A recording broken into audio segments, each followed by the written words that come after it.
Hey, again. Good to see you again. Welcome back for the latest in our Read Aloud series. I'm Mr. Lohn, and I am just so happy to be able to share all sorts of different titles with you.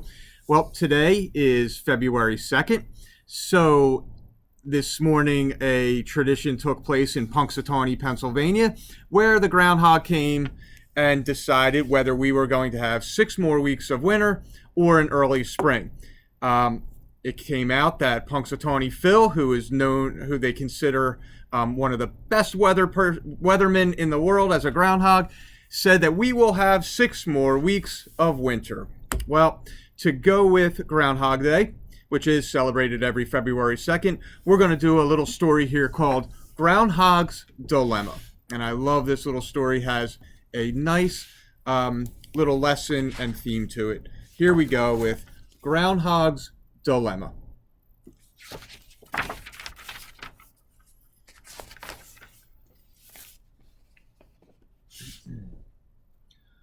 I see my shadow, Groundhog declared.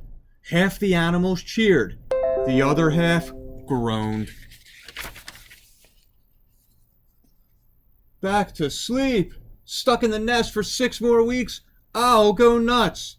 An early spring would have been nice. Groundhog's shoulders slumped. I just call it like I see it, he mumbled, heading back into his den for a good long nap. Spring finally arrived, and everyone came out to look for food. We could have had fresh berries 6 weeks ago if someone hadn't seen his shadow. I liked wearing my white fur a bit longer this year. Thanks, Groundhoggy. I only reported what I saw. Still, I appreciate it.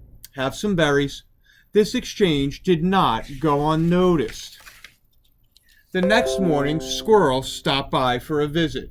Groundhog, my pal, want to sit with me at the ball game today? I'll share my peanuts, he said. Really? Gee, thanks, replied Groundhog. Anything for a friend. But maybe next February you could return the favor by making spring come early? Squirrel suggested. Well, I don't actually control the weather. I just report it. Think it over, said Squirrel. That afternoon, Bear clapped a paw on Groundhog's shoulder. How would you like to play catch after the game? Bear offered. I don't know. Usually you get mad because I keep dropping the ball, Groundhog said. Well, today, I'm in a good mood. And if I get 6 extra weeks of sleep next winter, I'll be in a good enough mood to teach you how to throw, Bear replied. Really? All I do is...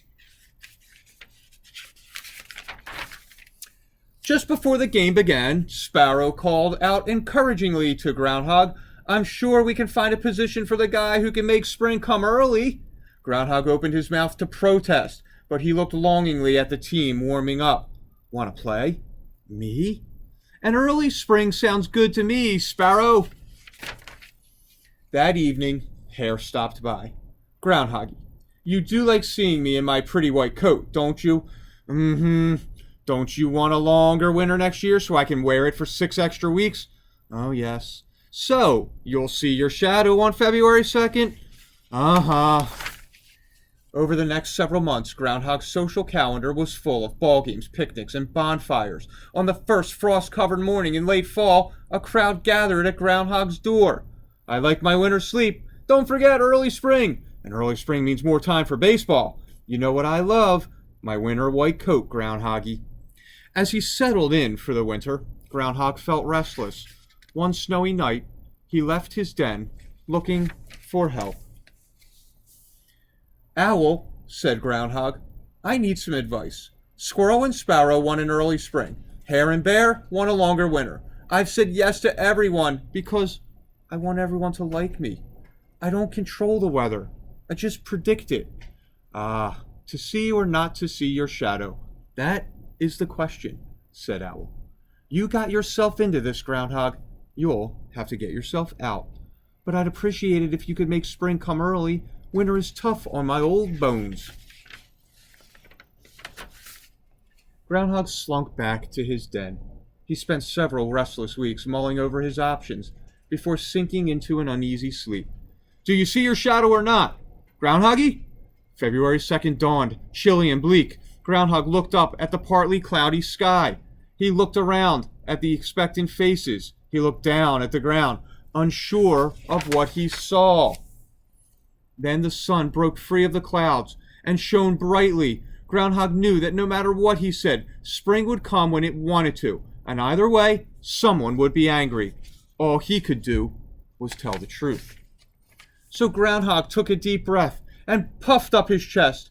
"I see my shadow," he announced. Half the animals cheered, the other half groaned.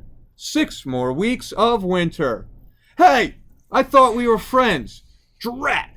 Yes! Yay!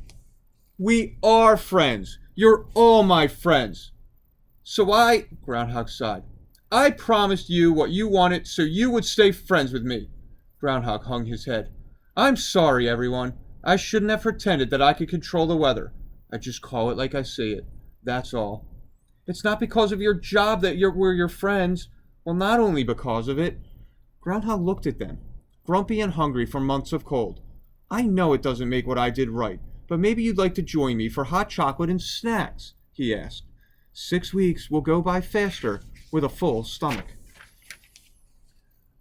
With some grumbling and squeezing, everyone joined Groundhog. They ate, talked, and laughed until they were stuffed and sleepy again. Back to the den, said Bear. Sparrow, Groundhog said, I know you're angry, but I would still like to play baseball with you in the spring. Sparrow smiled. We could use a good umpire. Groundhog grinned. I'll call it like I see it. 6 weeks later, they all announced, play ball! And that is our latest read. Boys and girls, I hope you enjoyed the Groundhog story. I hope you enjoyed the little lesson in there. You know, people are going to like you for who you are, not what you can do and control. Okay, we'll be back with more read alouds. Take care, everybody.